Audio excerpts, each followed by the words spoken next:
Alright, welcome to Boomer Studios Season 2 preview. You probably noticed different types of racing in the intro. I'll still be running NASCAR, but hope to get other disciplines included in my video library this season. In this video, I mostly want to talk about where I started in iRacing and what you can expect from the channel over the next few months. So I started about a year ago, just weeks before COVID became a thing. I was able to pick up my G920 Logitech wheel and pedals. Relatively easy. I think I got it off Amazon before everything became unavailable. To back up just a bit, I've been gaming on the PC since the early 1990s. I bought my first flight sim, Aces of the Pacific, for anybody that was alive back then. And then I bought the computer to meet the specs to fly it. It was a 38640, had 4 megabytes of RAM and an 80 megabyte hard drive, and I thought, man, I'll never fill this thing up.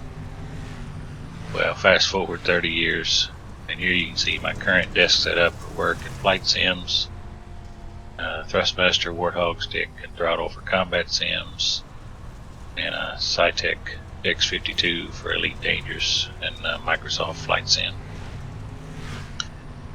Over here on the side, I have my sim rig for racing. I built it myself to be portable when I was working out of town, so I could take it with me. The tray folds down and the seat is removable. It served me quite well with the G920. As you can see from the pictures though, the Logitech wheel has been replaced with a Fanatec DD1 base and a new McLaren GT3 wheel for open wheel and GT cars, and a WRC rally wheel for NASCAR and dirt racing. I've also added the Clubsport V3 pedals set with the brake mod, and under the seat you'll find a butt kicker too to add that extra bit of immersion and feel for wheel slip.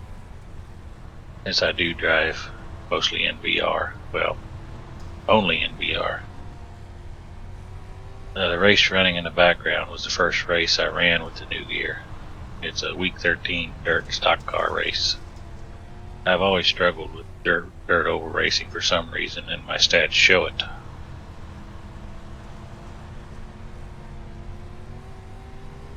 And speaking of stats, here we can take a look at the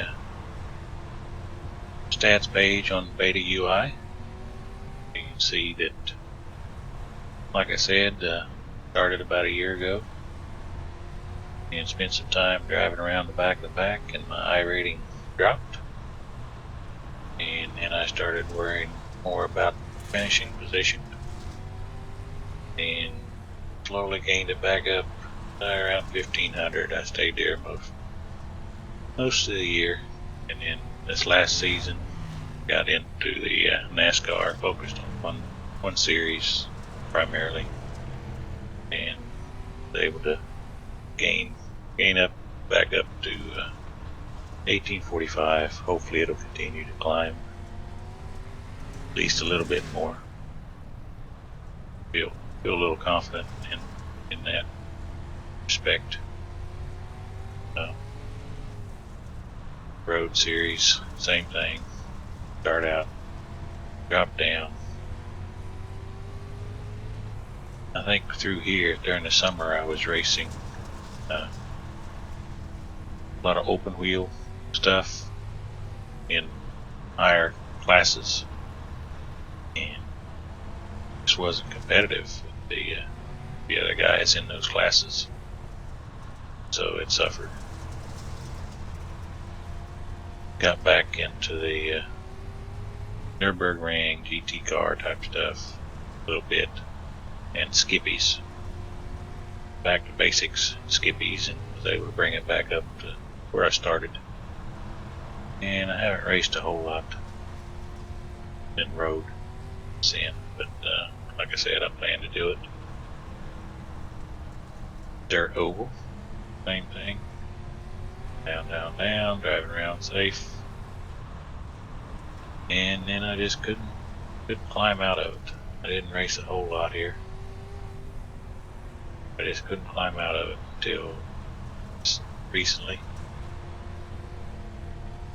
See, just a couple days ago. A couple races. started bringing it back up. Dirt road, same thing. Down. Started to climb. Had a couple bad races. Started climbing. And back up around 100. Dirt road. You see, I don't have a whole lot of races starts in those classes. My oval races, I run, like I said, the A Cup primarily is my game. So I got a lot of laps and a few starts.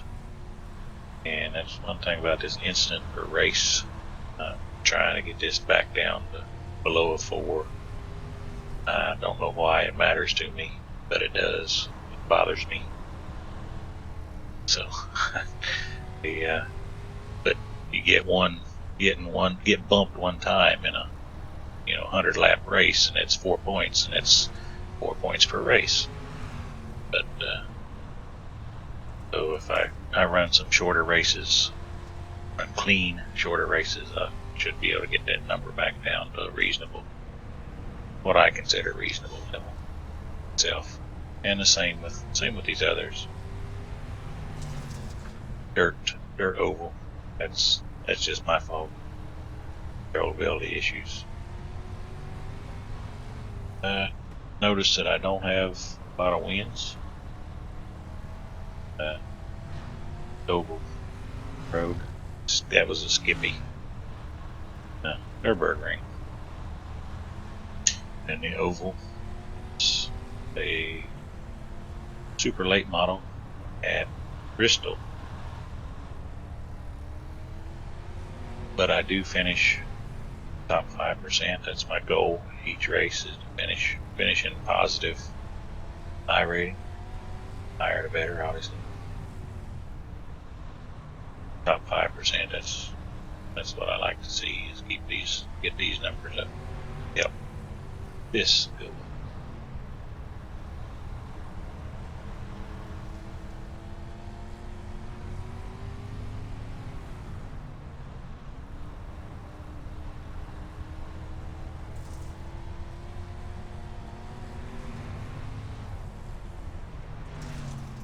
And like I said earlier, the race in the background is the first race I ran with the new gear. And the new gear is amazing. I'm using SimHub to control the butt kicker, and a combination of Fanatec and IRFFB to control the force feedback.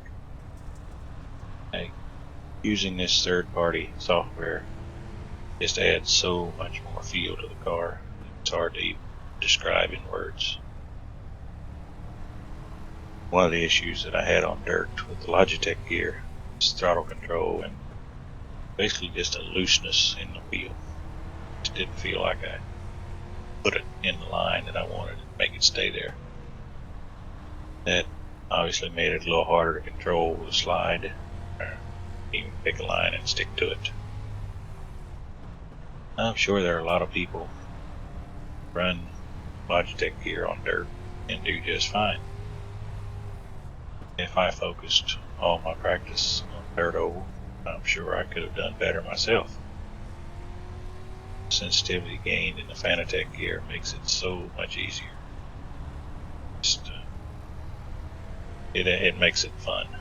It was fun before. Now it's really it's worth it if you can afford it.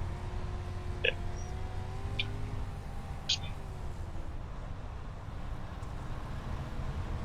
Watching the end of this race,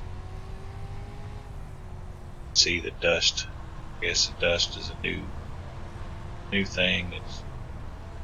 It's smoke levels. I haven't seen the smoke levels latest patch on the asphalt, but the dust levels here in the dirt track, pretty crazy. I can't even imagine being at that track in real life if it was that dusty. Water truck must be missing or something. If you look around, there's inset there. Go around the track. You don't see a water truck anywhere. yeah, a lot of fun. And this was my first win in the dirt oval. Did it with the new gear, so it's off to a good start.